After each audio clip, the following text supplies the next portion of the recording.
Allah katakan wa asa an takrahu syai'an wa huwa khairul lakum. Bisa jadi yang kalian nggak suka tuh baik buat kalian. Udah percayain aja sama Allah. Allah yang paling tahu. Allah nggak mungkin zolimin hamba-hambanya. Wa annallaha laisa bidzallamin lil abid. Allah tuh nggak pernah zolimi hamba-hambanya. Dalam surat Ali Imran ayat 182. Nggak mungkin. Selama kita menjaga iman kita, tauhid kita, akidah kita, pasti Allah akan tolong. Kan banyak orang baca doa la ilaha illa anta subhanaka inni kuntu minadz dzalimin, tapi masalah nggak terurai-urai. Nabi Yunus baca sekali aja keluar tuh dari perut ikan sampai ke daratan, karena kita mengucapkan doa itu hanya dengan lisan. Tapi Nabi Yunus, Bismillahirrahmanirrahim. Hadirin yang Allah muliakan, fokus ke tugas kita. Gak usah urus-urusan Allah Subhanahu wa ta'ala.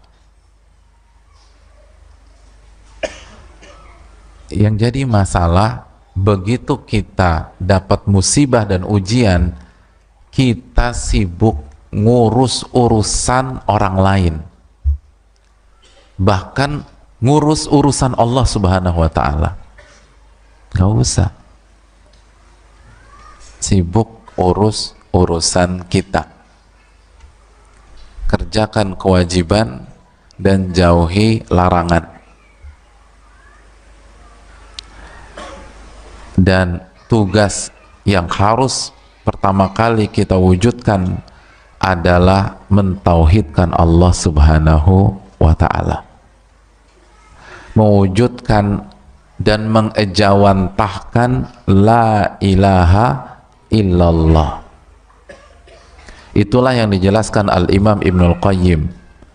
Beliau mengatakan bahwa kunci terurainya berbagai masalah dan ujian adalah kalimat tauhid la ilaha illallah. Oleh karena itu,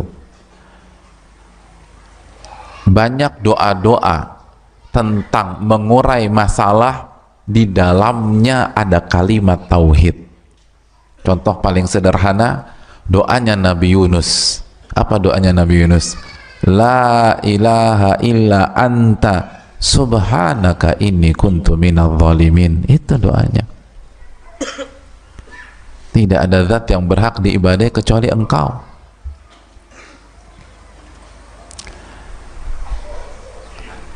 Tidak ada yang berhak diibadahi kecuali Engkau.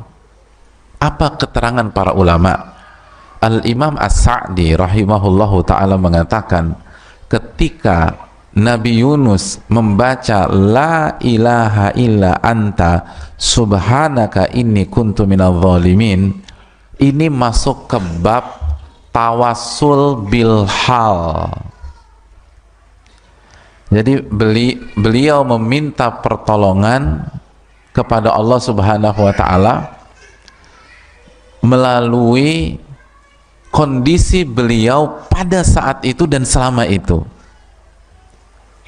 Jadi itu bukan kalimat yang hanya keluar dari lisan jamaah, bukan hanya kalimat yang meluncur dari mulut, tetapi kalimat la ilaha illa anta itu adalah kondisi beliau pada saat itu yang mentauhidkan Allah Subhanahu wa ta'ala. Itu hadirin. Jadi kenapa kita baca doa itu? Kan banyak orang baca doa la ilaha illa anta subhanaka inni kuntu minadz dzalimin, tapi masalah nggak terurai-urai. Nabi Yunus baca sekali aja keluar tuh dari perut ikan sampai ke daratan, karena kita mengucapkan doa itu hanya dengan lisan. Tapi Nabi Yunus, doa itu beliau baca menunjukkan kondisi real beliau pada saat itu, yang menunaikan tugas-tugas beliau sebagai seorang hamba yang hanya beribadah kepada Allah. Itu hadirin. Jadi urus tugas dan urusan kita. Berarti begitu ada masalah, cek kembali ibadah-ibadah kita. Sudah ikhlas atau belum? Sudah beribadah hanya kepada Allah atau belum? Sudah khusyuk atau belum?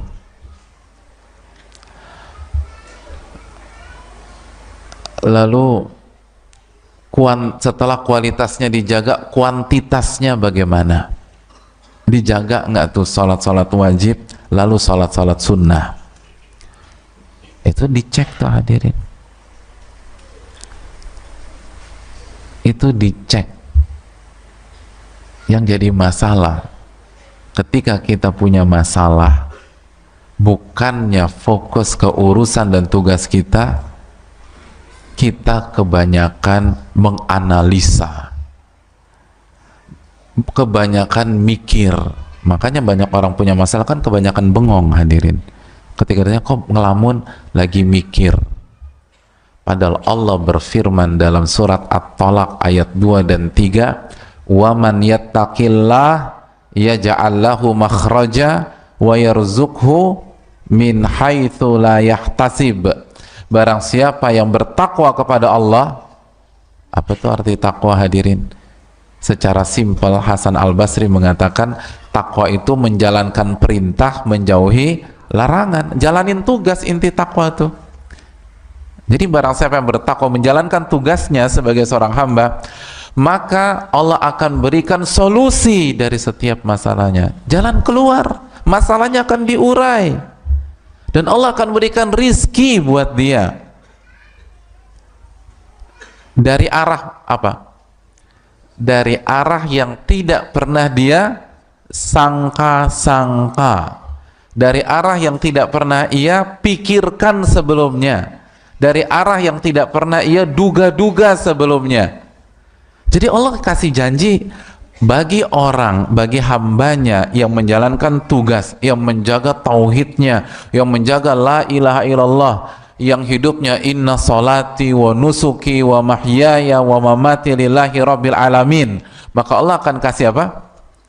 Solusi rizki dari arah yang tidak ia pikirkan sebelumnya. Kalau demikian ayatnya, kenapa justru kita begitu banyak masalah, justru kebanyakan mikir?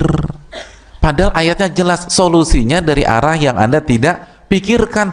Kenapa Anda jadi banyak mikir? Kan kebalik hadirin.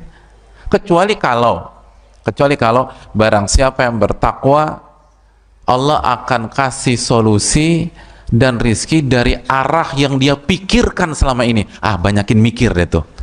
Banyakin mikir terus kerjaannya.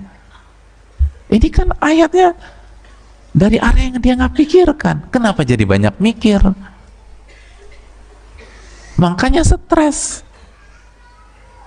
Orang stres itu bukan karena ujiannya, bukan karena berat masalah. Orang stres itu kebanyakan mikir, kurang zikir. Nah itu orang stres hadirin. Kebanyakan mikir, kurang zikir. Loh, kan Allah berfirman dalam surat Ar-Ra'd ayat 28, ala bidzikrillah tatma'innul qulub. Ketahuilah dengan berzikir dan mengingat Allah, hati jadi apa? Stres. Tenang. Jadi harusnya ingat Allahnya dibanyakin. Bertakwa, ingat Allah. Tenang. Sudah nggak coba tanya deh orang yang banyak bengong gitu ya, yang banyak ngelamun, tanya sama dia, kenapa melamun bu gitu loh, pasti habis ngapain? Mikir gitu. Ketika suami di PHK, biasanya yang stres siapa? Istri, Masya Allah. Biasa aja jawabnya, jangan kayak curhat begitu. Istri Pak Ustadz, istri. Kayaknya dalam banget jawabnya. Itu kan unik ya. Yang dipecat siapa? So, yang stres, itu unik tuh emang kehidupan. Coba kita tanya, wahai para istri, kenapa stres? Kata mereka, gimana nggak stres Pak Ustadz? Aku kan pikirin anak-anak. Tuh kan, mikir kan tuh. Iya kan, itu mikir tuh. Aku kan mikirin sekolah mereka, uang gedung belum dibayar. Mikir lagi kan, tuh kan. Aku kan mikir bayar listrik Pak Ustadz. Listrik nih gimana? Mikir lagi kan, subhanallah. Itu kebanyakan mikir. Udah gitu bengong, waktu habis. Harusnya kan dia ikhtiar, dia kerjakan tugasnya, gak usah kebanyakan mikir. Nabi SAW ketika ujian di kota Mekah semakin dahsyat, kan sebagian sahabat nanya, kapan kita hijrah ya Rasul? Kapan kita hijrah ya Rasul? Apa kata Nabi SAW? Lam umar bil hijrah, saya belum diperintah Allah untuk berhijrah. Itu Nabi nggak mengatakan tunggu saya pikirkan dulu ya, menurut analisa saya insya Allah 5 bulan lagi. Tapi memang berat masalah kita. Akhirnya curhat. Enggak, kan Nabi nggak begitu. Nggak begitu. Saya belum diperintah untuk berhijrah. Lihat, fokus ke tugas. Artinya kan saya ini hamba, tinggal nunggu tugas dari Allah aja. Kalau ditugaskan hijrah. Tugaskan di sini kita. Kita nih kebanyakan menganalisa, kebanyakan berpikir. Berpikir boleh hadirin. Syarat jadi mukallaf itu berakal sehat. Tetapi semua yang overdosis itu nggak bagus, itu poinnya. Semua yang overdosis itu tidak bagus. Jangankan berpikir yang overdosis. Saya ingin tanya, sholat subuh overdosis bagus nggak? Sholat subuhnya 3 rakaat, nggak ada. Semua ulama Purbalingga bilang sesat. Itu simpel, apalagi mikir. Yang jadi masalah kita sibuk ke hal yang bukan urusan kita, lupa urusan kita, mentauhidkan Allah Subhanahu wa ta'ala, mencek kualitas ibadah kita, tauhid kita udah lurus belum, ada nggak noda-noda syirik, baik syirik kecil apalagi syirik besar. Lalu bagaimana kuantitasnya nih, itu yang harus kita pikirkan. Adapun hasil itu urusan Allah, nggak usah kita ribetkan. Kenapa nggak usah kita pikirkan? Terlalu ribet begitu. Sekali lagi, berpikir jelas ada porsinya. Yang jadi fokus kita yang overdosis. Karena hadirin yang dirahmati oleh Allah, kita kan ketika punya masalah, yang kasih masalah tadi siapa? Allah. Itu namanya siapa hadirin selain Allah? Ar-Rahman, yang maha pengasih, Ar-Rahim, yang maha sayang sama kita. Ya udah, nggak usah terlalu ribet dipikirin. Yang kasih ujian adalah Ar-Rahman dan Ar-Rahim. Yang kasih ujian itu Al-Muhsin. Nggak usah terlalu dipikirkan.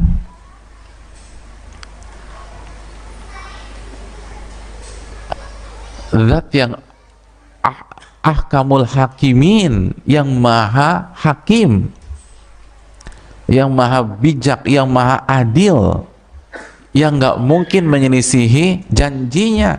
Allah udah bilang bertakwa, kita kasih jalan keluar. Udah, ikutin aja permintaan Allah SWT. Allah kan kasih jalan keluar. Kan apa kata Allah dalam surat Ar-Rum ayat 6? Wa'dallah, itu janji Allah. La yukhlifullahu wa'dah, Allah nggak pernah menyelisih janji-janjinya. Walakinna aktsaran nasi la ya'lamun, tapi yang jadi masalah nih mayoritas manusia nggak ngerti-ngerti, gitu kata Allah. Yang jadi masalah mayoritas manusia nggak paham, padahal Allah nggak mungkin menyelisihi janjinya. Dan Allah yang paling tahu yang terbaik buat kita.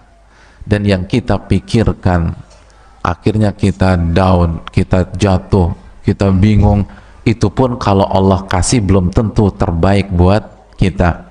Masih ingat surat Al-Baqarah ayat 216, wa asa an takrahu syai'an wa huwa khairul lakum.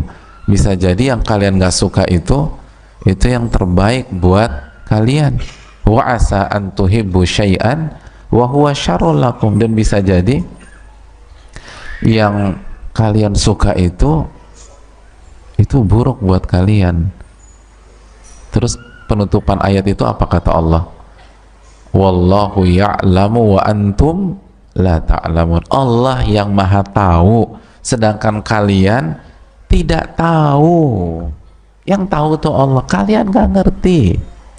Kalian gak ngerti mana yang terbaik buat kalian, mana yang terbaik untuk kalian. Makanya jangan apa? Sok tahu. Itu jangan. Kita nih bimbang kebanyakan sok taunya, karena kebanyakan mikir tadi itu. Jadi sok tahu aja. Harusnya begini nih, sok tahu gitu. Tahu dari mana harusnya begini? Bisa jadi enggak. Hadirin, sebagian sahabat aja itu bisa kurang tepat dalam memprediksi dalam kasus Sulhul Hudaybiyah. Iya kan? Sulhul Hudaybiyah, perjanjian Hudaybiyah. Tapi mereka tidak ngotot. Begitu mereka melihat Nabi tahallul, mereka langsung sami'na wa ata'na, taat kepada Allah dan Rasulnya. Padahal secara pemikiran, prediksi, ini ngerugiin kita nih. Dan bukan saatnya kita bahas Sulhul Hudaybiyah. Mereka berpikir ini ngerugiin. Sampai Umar berpikir demikian, ini kayaknya ngerugiin kita nih. Dan kita tahu Umar cerdasnya kayak apa. Nabi katakan, laukana ba'di nabiun lakana Umar. Kalau ada nabi setelahku, orangnya itu Umar. Saking cerdas dan tajamnya firasat, intuisi beliau. Tapi nggak ngotot. Begitu Nabi SAW tahallul, semua tahallul ternyata benar. Sulhul Hudaybiyah menguntungkan atau merugikan? Menguntungkan. Dan Sulhul Hudaybiyah adalah pintu masuk membuka kota Mekah. Jadi sekali lagi hadirin, banyak hal yang kita prediksi itu nggak benar. Jadi kesian kita ya, udah capek-capek mikir, capek-capek bengong, capek-capek ngelamun, akhirnya asam lambung naik, terus mahnya kumat, hasilnya nggak bener juga, salah hasilnya. Ya Allah, kalau hasilnya benar kan masih mending gitu, ini hasilnya salah. Karena Allah katakan wa asa an takrahu syai'an wa huwa khairul lakum. Bisa jadi yang kalian nggak suka itu baik buat kalian. Udah percayain aja sama Allah. Allah yang paling tahu. Allah nggak mungkin zalimin hamba-hambanya. Wa annallaha laisa bidzallamin lil abid. Allah tuh nggak pernah zalimi hamba-hambanya. Dalam surat Ali Imran ayat 182. Nggak mungkin. Selama kita menjaga iman kita, tauhid kita, akidah kita, pasti Allah akan tolong. Nggak mungkin. Itu adalah sebuah kepastian. Nggak mungkin Allah sia-siakan kita, hadirin yang dirahmati oleh Allah. Jadi selalu memandang yang Allah pilihkan itu yang terbaik. Walaupun awalnya kita nggak suka, oh ini yang terbaik, fokus aja. Jadi sekali lagi contoh, ketika kita kena sakit, fokus ke tugas kita. Tugas saya apa sih? Oh, tugas saya sabar. Sabar. Terus apa lagi? Nabi bersabda, tadawu wala tadawu bil haram, berobatlah, tapi jangan berobat dengan cara yang haram. Berarti ikhtiar berobat. Sembuh gak sembuh, bukan urusan saya. Enak hadirin. Yang membuat orang itu stres, karena biasanya, di antara faktornya, karena terbebani hasil. Terbebani hasil. Sehingga hidupnya nggak lepas. Hidupnya tidak lepas. Gitu. Antum di sini ada yang hobi bola nggak? Nggak ada. Jadi dari kecil ini anak musola semua. Masya Allah. Kena pertanyaan simpel. Kenapa banyak tim atau klub kalau di partai final mainnya nggak lepas? Kenapa? Karena beban juara, mikirin hasil. Saya harus juara, saya harus juara. Itu yang buat orang tuh nggak lepas dalam hidup, hadirin. Yang bikin kita ngelupas, saya harus sembuh, saya harus sembuh. Kata siapa harus sembuh? Enggak. Sembuh nggak sembuh itu urusan Allah. Wong Nabi juga nggak sembuh di sakit terakhir beliau, kan begitu hadirin. Jadi lepas aja, itu lebih enak. Saya harus kaya, saya harus kaya. Akhirnya nggak kaya-kaya juga. Stres. Siapa yang bilang harus kaya? Nggak ada yang bilang harus kaya. Yang ada harus sabar, harus bertakwa. Itu nggak ada yang bilang harus kaya. Jadi hadirin yang dirahmati oleh Allah Subhanahu wa Ta'ala, fokus ke urusan kita, jangan terbebani. Allah sudah pilihkan yang terbaik untuk kita, jamaah, untuk kita, karena Allah itu Al-Muhsin, yang maha baik. Pokoknya semua baiklah. Itulah hadirin.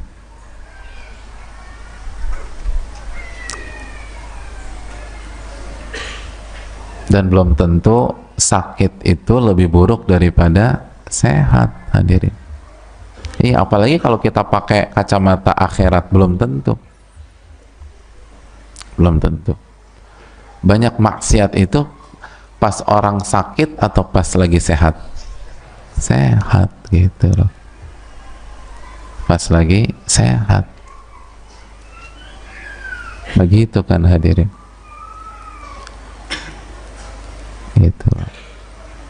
Itu yang perlu kita camkan.